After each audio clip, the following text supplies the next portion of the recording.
हिंदुस्तान विच शिव सेना की लहू रंगी सोच ने अग्गा ला के साबित किया है कि तकसीमे हिंद तो पहला दो कौमी नजरिए की बुनियाद उत्ते चलण वाली तहरीक कितनी सच्ची सी ते इहदी बुनियाद ते पाकिस्तान बनाउण वाले लोग कितने दूरदेश सन।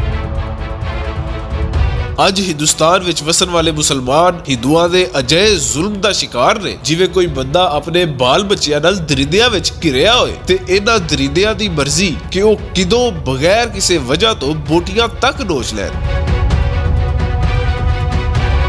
अज दे हिंदुस्तान विच ना सिखां दे गुरुद्वारे महफूज ने ते ना मसीहियां दे गिरजाघर, ना मसीतां ते ना ही छोटी जात दे हिंदुआं दे घर। इंसानी हक्कां दीयां तंजीमां गूंगियां बन के इंसानियत नूं नोचदे गिद्धां दा तमाशा वेख रहीआं ने।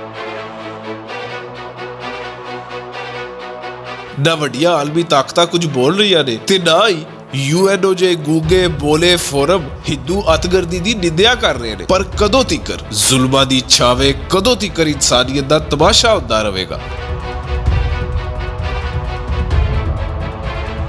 अखीर एक दिहाड़े मजलूमां दे हत्थ होणगे ते जालमां दियां धौणां। अखीर फैसला होवेगा। जे जगत जिउंदे फैसला नहीं करनगे ते कुदरत आप हिसाब बराबर करेगी। क्यों जे रब दा कानून है कि हदों वधिया जुल्म अखीर मिट जाता है।